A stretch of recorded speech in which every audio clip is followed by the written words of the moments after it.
Good morning, Downieville.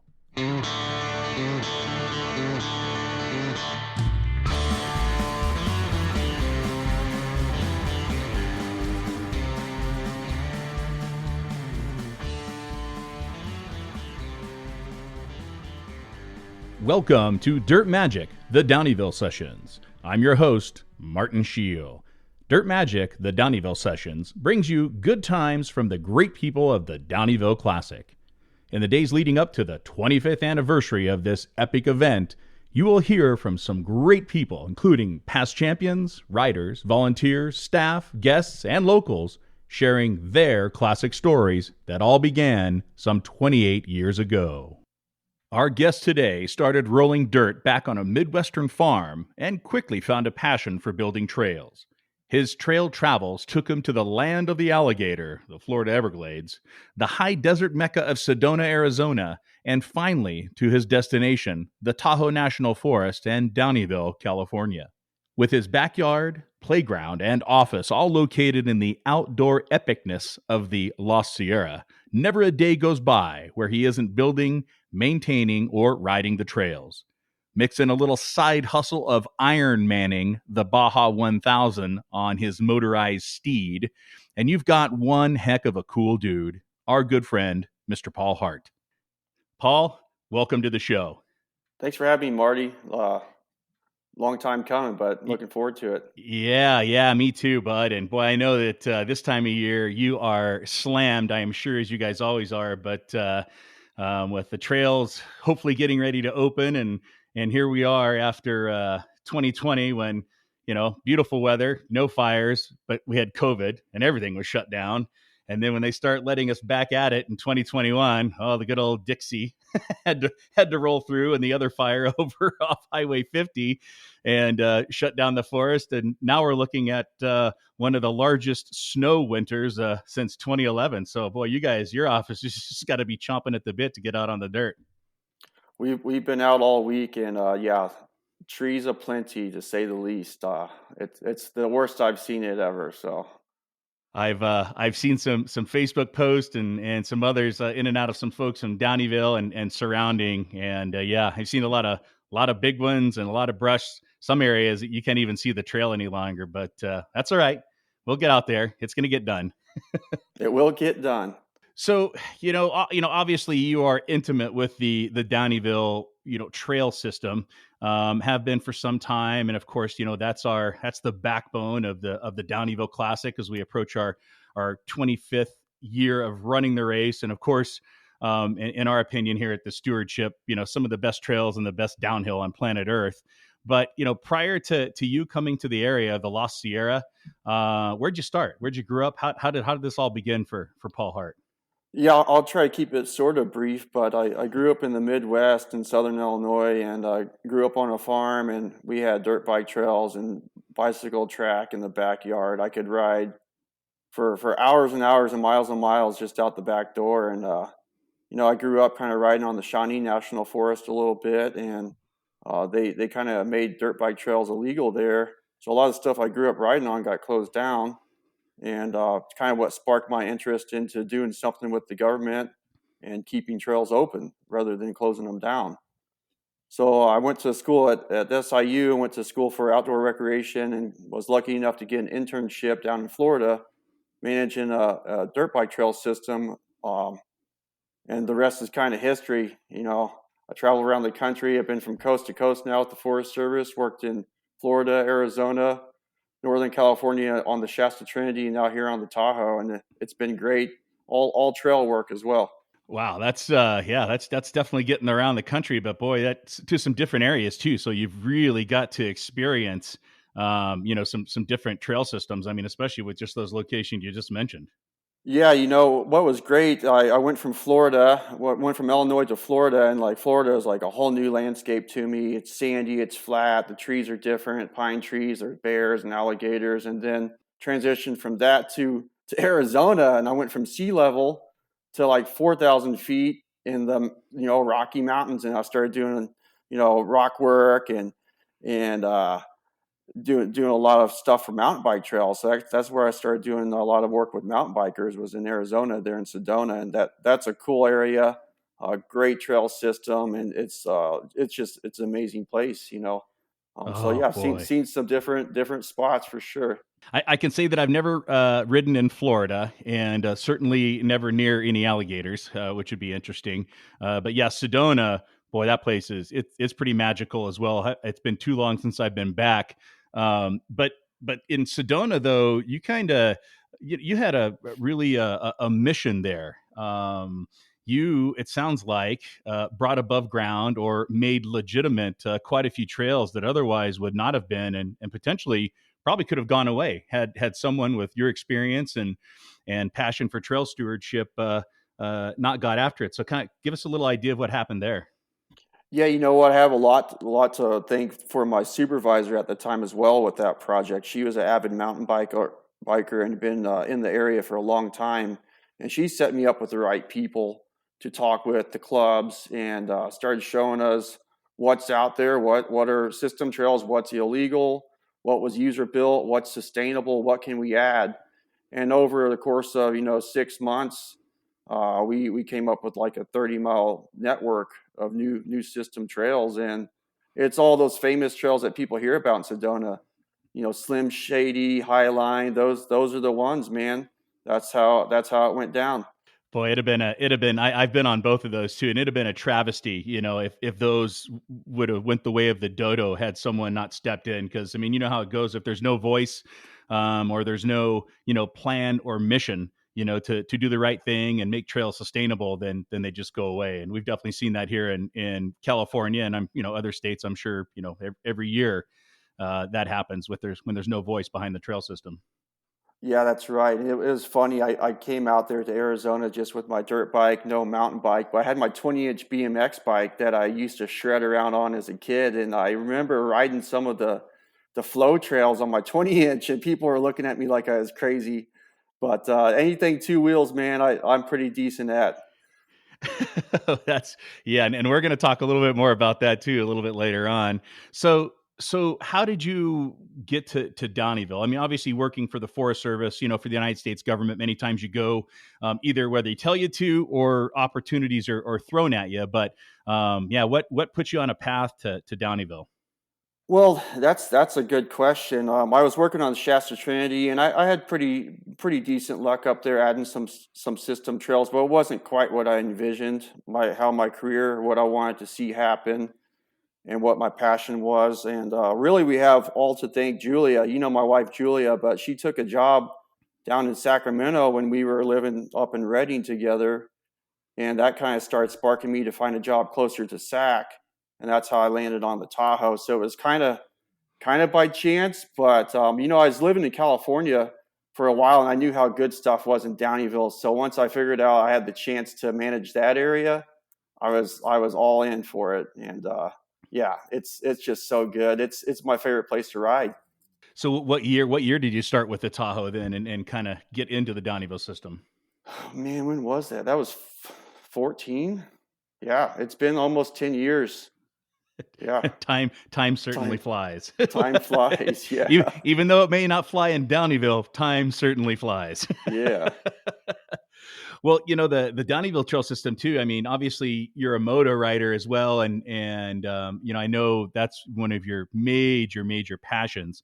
The Downieville system probably had to be a welcome set of trails, and that I went to Sac State and went to college there in Sacramento, and of course was a volunteer for the club, the Dirt Diggers North, that put on Hangtown Outdoor National Motocross, and when you kind of looked at Sacramento area as riding, unless you're out into the areas that are now all houses between Eldorado Hills on one side and Auburn on the other, it just seemed like it was kind of just more track, not a lot of trails allowed motos. But boy, the Downieville system, hog wild. Yeah, I think you got the best in California right there. And I'm not joking when I say I go out there almost every Friday when I'm off and ride during the summer. I do, or I leave the house and do like a 200-mile training day. But Downieville's where it's at. I never get tired of it.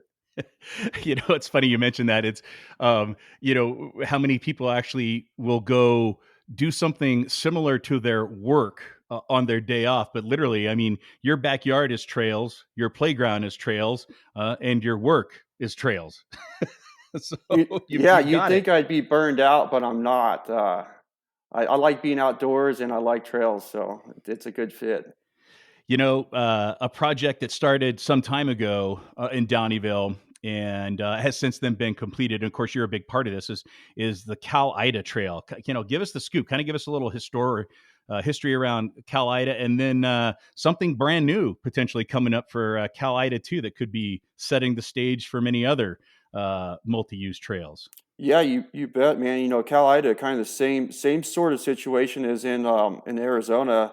People before me kind of had some groundwork laid, and I kind of came in and took it home. But there's a draft grant for Cal Ida and kind of a proposed route that went from the top of Hall's Ranch all the way to Chimney Rock. And that idea kind of came about from a couple local dirt bikers, Adam and Dave Woods.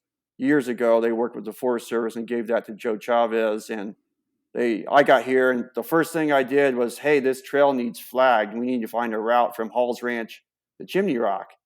And that's a 20-mile segment. And if anyone's flagged trails, it's not like you get it right the first time and you only hike 20 miles. No, you hike probably 150 miles by the time it's all said and done, or maybe more, because it's a lot of times you flag yourself into a hole, or you have to backtrack. You name it, man, it happens out there. And that's a thick side of the mountain from that fire that happened, I think, in the 90s.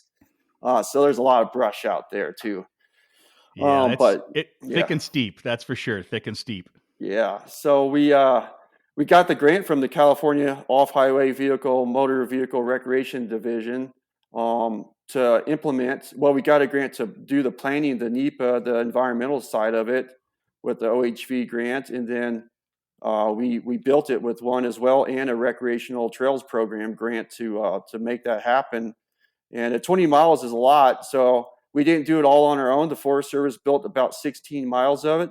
The stewardship built about three and a half, and the Nevada County Woods Riders built, I think, about a mile to a mile and a half. So definitely a team effort, and everyone helps log it out and brush it every year. So, and that's such a killer segment that was added, because it makes everyone kind of rides what I call like East Downieville. That side of the mountain's West Downieville, and with that connection, it makes it worthy to park on that side of the mountain and do those loops. So I think it's a huge addition for the system, for sure. Yeah, I definitely know it's popular with moto riders, and there were some obvious reasons too. Because one, I remember in my 20s when I was still consider myself somewhat of a mountain goat and riding up Chimney Rock the very first time, and of course some of my friends told me that there were 3 sets of switchbacks, and until I got to the final third peak was I actually at the top, and but I tell you what. I certainly am not in shape to make that climb today, and then connect over to Cal Ida and then come back down into the East system. But on my Heckler, on my e-bike, if I chose not to ride moto, boy, that really changed that trail system into something of just epic views. Still some smoking downhill coming back, both into the west and east systems of the Downieville trails. But the e-bikes are taking charge too, where you can ride together, and especially if not everybody's on moto, but you can pedal right out of Downieville. That's right. And the not only e-bikes, e-mountain bikes, e-motorcycles, and with this Cal Ida project and just what's happening in general with the e-mountain bikes, I'm like, electric's coming, and it is coming to the forest. We're seeing it with the electric mountain bikes, e-bikes, and the e-motos as well.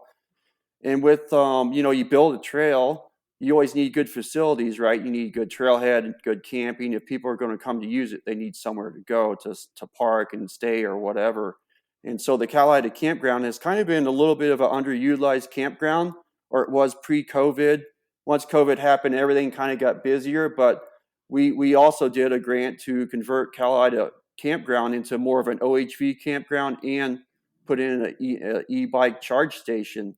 That's all being funded through an OHV grant. So for those people leaving out on like an e-mountain bike, they could start at Pack Saddle, go all the way across, drop down, all the way, ride Cal Ida Trail, all the way down to 49, charge up overnight, boogie back, however you want to go to Downieville. I mean, that changes the game. It makes a mountain bike trip into a motorcycle trip. Like, it's pretty cool. Wow, that would be that would be pretty sweet, and the charging station too. I mean, that's that's awesome. Who'd ever thought there would be an charging station located anywhere near Downieville? But that's great news. Yeah, that really changes the dynamic, and I mean that's good for the moto side too. Both e-moto and you mentioned they're definitely coming. The stewardship, our pro crew. We're currently looking at three different models of in between, like a souped up e mountain bike, motorized mountain bike, throttle capable, to two actual e motos that our trail crew can start using on some of their shorter missions into the forest, if it's just doing some brushing where maybe it's only a chainsaw and a McLeod that has to go out with them. But we see the writing on the wall too, and we want to do our part to drop that carbon footprint as much as we can. And it's nice to know that the Forest Service and those organizations coming together, and an e-charging station, that's definitely a great piece of infrastructure. And I mean, look at those that purchase all the true e-cars like Teslas. I mean, every city, shopping mall, restaurant, you see those charging stations everywhere. And yep, if you want people to come and have a good time and use the trails, then infrastructure is important. So, well, kudos to that one, Paul. I mean, that's great news, especially for e-bike users. Yeah, I mean, everybody's welcome. If you ride on two wheels, and I want to try to help facilitate your fun for the day, and this is another way to do it with the e-bike. So it's cool. And on the topic of e-bikes, obviously the Downieville system, for the most part, is multi-use, including moto, which means e-bikes, of course, are allowed. But I know the Tahoe's been pretty progressive with e-bikes, and there are still many trails that are designated non-motorized, which currently an e-bike falls under even a class 1 that has no throttle, it's only pedal assist. But yeah, I mean, the Tahoe's been really progressive on promoting e-bikes. Even did a video just trying to show people what a true class 1 e-bike is. And I know that any conversations you have, people, you're always trying to let people know, not trying to sway anyone, obviously, but at the same time giving them an idea of what a true e-bike is. And so how's that going? I know there were some lawsuits in the past, a couple years ago, but we've still got Lakes Basin, that e-bikes aren't allowed. And then, going even more towards Tahoe, there's quite a few trails where e-bikes aren't allowed. So how are we doing on that front? Yeah, the Tahoe is still working on a lot of that stuff currently. And right now, what I recommend most e-bikers just to go to Downieville. It's kind of the best place for it, really. There's still plenty of non-motorized trails for the more traditional users, and until something changes, I recommend Downieville is the place to go for e-bikes. I mean, really, I'm you not going to really argue get with to you there. you really get to use what it's capable for. I remember the first time I used one was, I don't know, it's been 5 years ago.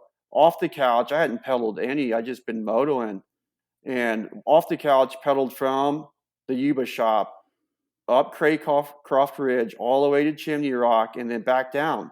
Who does that? You can't. I mean, that's how good they are. And that was 5 years ago. They're even better now. So, Kurt Gensheimer would be the only person, insane enough or mountain goat like that'll do it on either a gravel bike or an acoustic bike. But yeah, not many others. yeah. So they're really capable machine, or bikes. And it's still a really good workout. You do a lot of pedaling. It's not a freebie. It's not a throttle. So it's different, but Yeah, it for helps. sure. And for Downieville too, it's really helped us, our mountain mule trips that we do out of Quincy and Mount Huff, and then Downieville as well. You can literally, if folks are coming into camp or they're staying at Downieville hotels, you don't have to get in a vehicle and go anywhere. You literally jump on the bike, and then you've got one support vehicle that'll be ready for a battery swap and have all your lunches and extra water and stuff like that somewhere down on the trail system. But yeah, with two batteries, 35 miles or 40 miles on that Downieville system, boy, you're going to get your money's worth, your day's worth, and your pedaling worth. And you may have to take the next day off, but it'll be an epic day for sure. Absolutely. You know what I think's great too? I've been riding out there for years and doing all these really cool loops, and it's like me and my like Cameron Falconer or whoever, like my buddy, we're the only ones that's out there ever on these bigger loops. But now other people are starting to find them because they have e-bikes, and I'm like, cool, like someone other than us out here. If we get hurt, someone may actually come on a weekend. So it's showing people something other than just the downhill. I mean, I've ridden the downhill up and down so many times. Like I know every root, rock, and corner, but there's a lot more to explore in Downieville than just that one Oh downhill. yeah. And for sure, folks, get on an e-bike and there's a full-time, bike shop, Downieville Outfitters, right there in Downieville still.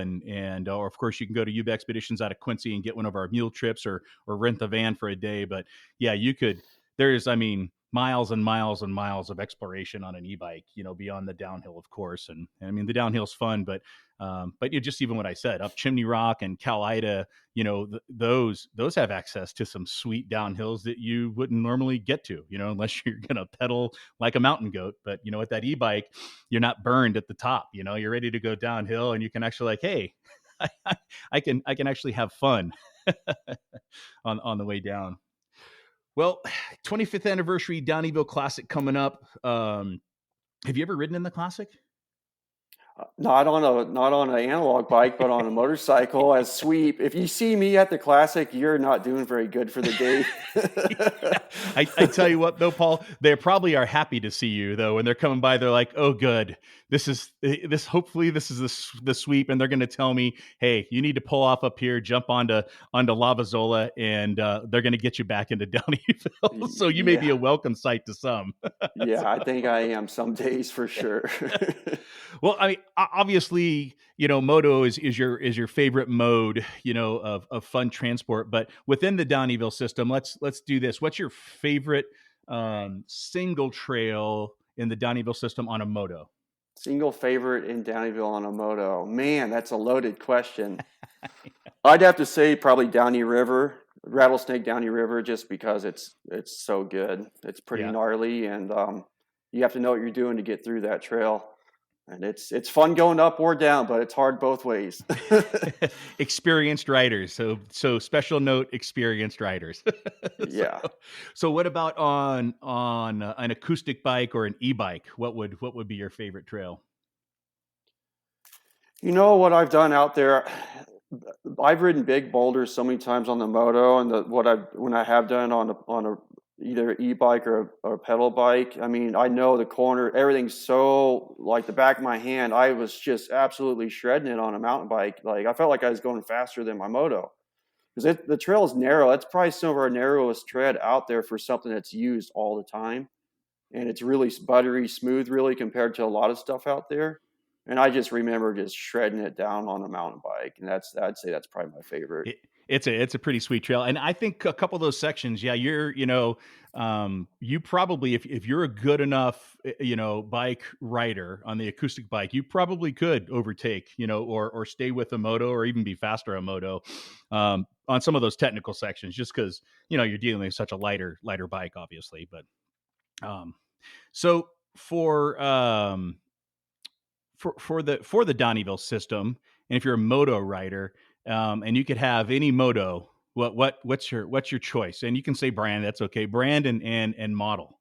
For me, I've been a Husqvarna fan forever. I've been riding Huskies my whole life, but probably just a Husqvarna two-stroke, 250 or 300 is really the machine to have in Downieville.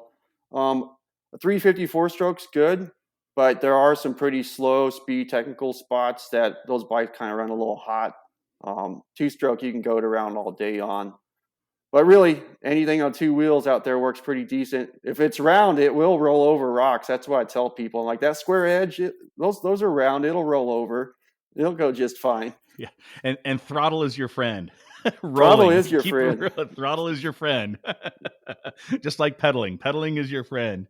Oh, that's for sure. You mentioned Big Boulder, and of course, you're going to be a big part of this. You'll actually be a dignitary. Yeah.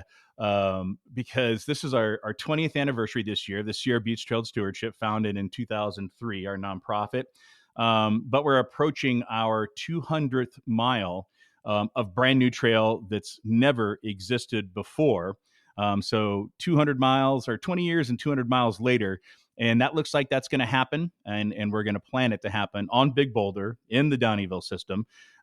Drive the golden spike, so to speak, or pull out the golden McLeod to cut the last final foot to make it 200. And we're pretty stoked about that, and the fact that it's on Big Boulder is pretty awesome too. That little reroute. But yeah, what a history that's been since 2003. Then you coming aboard and really being such a huge advocate, and here we are going to literally accomplish a milestone on a trail system, that was built over 100 years ago. Yeah, that little reroute, it's a few miles, and for the mountain bikers, it's really going to be nice for people pedaling up to Big Boulder. It's going to take out some of that climb. You're going to get off that Jeep roadway sooner and onto single track, and it's downhill. So, yeah, it's going to be a good one. It's a little brushy up there too, though. So we found some whitethorn. We're gonna bring in about 50 or 60 volunteers on that Downieville epic as well. We're gonna try to plan it all to happen at the same time. So we're gonna put some of our finest volunteers out on the trail with loppers and saws and clippers, you name it, and it'll be ready. We're gonna shiny it up for that 200th mile, definitely later on this year. So for you personally, you live right next, as I said before, your backyard, your playground, and your work, is the Tahoe. It's the Downieville system, the beautiful trails. But you take this one step further as a hobby and a passion, and you desert race.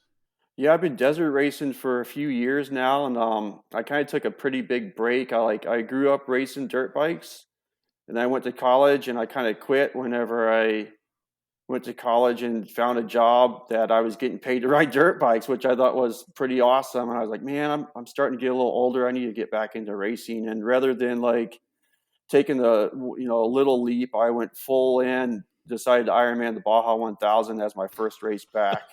Good grief. So that's how I operate.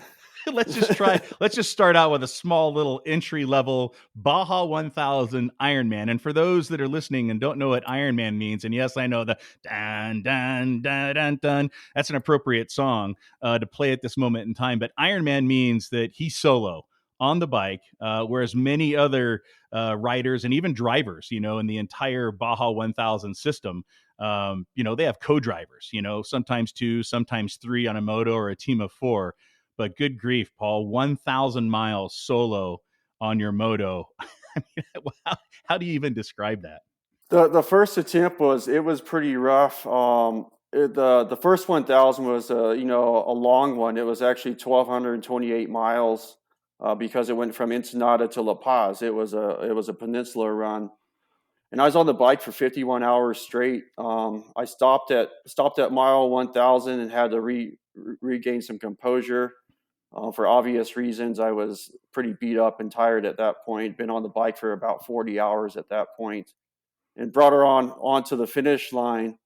And at that first attempt, I did the full miles. I did it all on my own. By 20 miles from the end, my time clock ran out. So technically, I got a DNF, and I think that was the best thing that could have happened because it made me want to come back and redeem myself for the next season for the World Championship.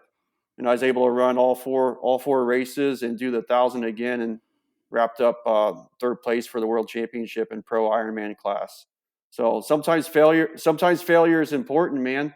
Yeah, it's actually yeah, and and failure probably isn't the word for it. It was experiencing a way of what not to do and knowing things that I can do better. Absolutely. It's like people are like, how do you train for that race? I'm like, you can't. And I talked to some important people like Alexander Smith, Malcolm Smith's son. He won it a couple of times. I had the fortunate to talk with him. He's like, man, I don't know how to tell you to train for it. He's like, it's going to be the worst pain and suffering you've ever went through. And that was an accurate assessment of the situation. And everything hurts, It's on the bike for so long that fingernails vibrated loose and fell off, and toenails fall off and stuff. So it's It's pretty brutal. I have a family member that grew up that he and actually really two family members and they were full on motocross as we were growing up and they always raced with each other, raced together. And then, the Nevada Reno, the 500s, they'd race it as a team and, hopscotch. And then, Davey decided to do the Nevada, the 2000, and he did that Ironman.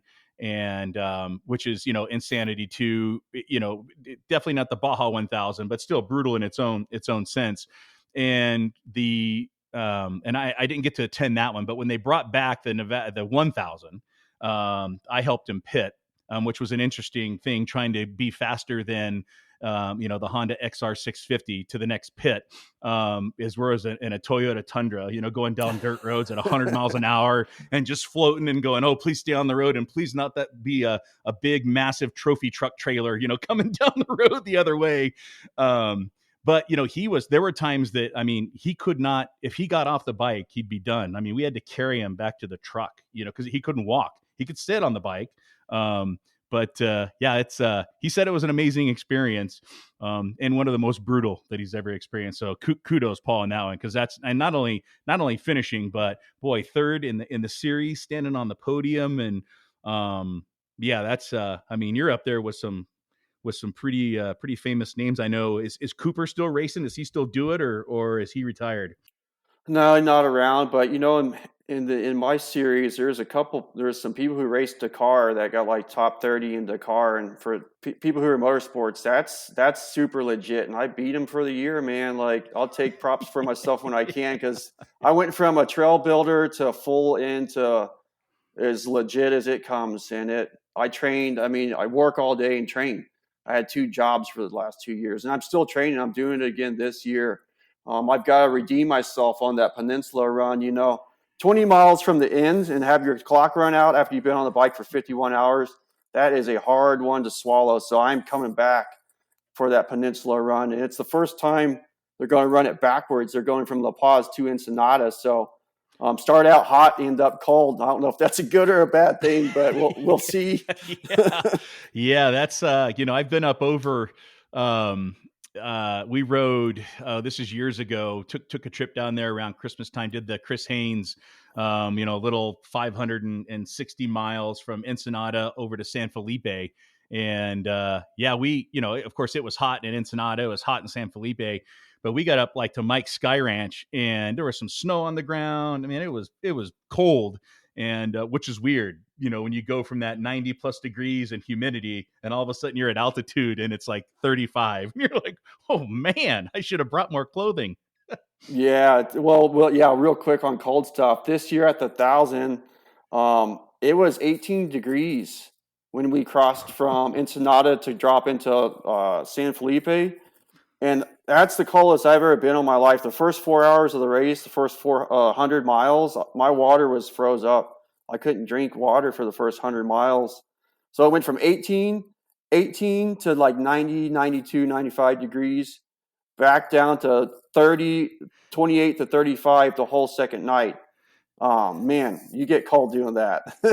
Yeah, that's cold. That's colder than I want to be, especially going at speed on a moto when, you can't have the biggest, puffiest gloves on because otherwise you won't be able to control the bike. So, obviously, desert racing again this year, but you had a hiccup happen a little bit earlier this year. Tell us about that. Yeah, I did. I just got a new race bike. I got a Honda 450X, which is the Baja bike to have. And I went down there, and my buddy Nate from up here was coming with me. We were going to do just a little team race. I've never done a team race down there, but new race bike. I was amping up to do the whole season again, sort of. It's like, oh, this is cheaper way. Is more of a local race in Baja. Is a little cheaper. And my buddy Alejandro from down there as well was going to race on the team with me. And we had it all set up, and we were just going to have fun. I'm like, I'll start the race. It's all good. They had the jitters or whatever. And so I hop on the bike. I'm like, Alejandro like fist bumps me. He's like, I'll see you at the start line. I'm like, I'll see you over there, man. So this is before the race. And I pull out to cross the track to head the start line like everyone else. And actually someone I know, he was pre-running the start, and he T-boned me going about 45 miles an hour. And And kind of what happened, they swapped wheels the night before and they didn't repump their brakes. So when he saw me, grabbed a handful of nothing and then target fixated on me and it just clobbered me. I got really lucky just to come out with a broken arm. But 12 hours to get from where it happened to San Diego Hospital with pretty much no painkillers or anything, man. It was pretty tough. Oh man, that's brutal. that I can't imagine. And I hope I never have to. I'll live that story vicariously through you telling it, and that's enough for me. That's for sure. It's what it sounds like. Getting hit by something going 40 plus miles an hour, man. It definitely knocks the wind out. Yeah. I remember my buddy was telling me, he's like, all we could hear was me moaning. Not that I was hurt. I was gasping for air for a couple minutes because I got hit so hard. I couldn't breathe. And then they're like, what's wrong? What's wrong? I'm like, just my arm. They were touching everything. And finally they let me go. But I was like, I don't need to go in the ambulance. I'm fine. It's just a broken arm. Like, let's get us to a hospital and move on, you know? So how many screws, pins, stapled stitches later with just a broken arm, as you call it? I had about a 5-inch plate, 6 screws, and 38 staples. Whew. And I'm released to ride in 3 days, so I healed fast on this one. Wow, happened St. Patty's Day weekend, and I'm ready to rock and roll already. Look at that, 3 days. What's that put us at? Saturday ride day? Boy, that sounds like this Saturday is going to be a good day for you. Yep, back to normal. Well, Paul, we're pushing some time here, and yep. I want first of all, thanks for joining us. I know your time. You guys are super busy right now, especially with the massive snow melt. But just maybe some final thoughts on the Downieville Trail System, the Downieville Classic, and from someone that's coming from obviously a love of the trails, but also it's their day job, and not many of us probably have their dream job like you do. But yeah, kind of maybe just give us some final thoughts on why folks should come to Downieville and visit the beautiful area.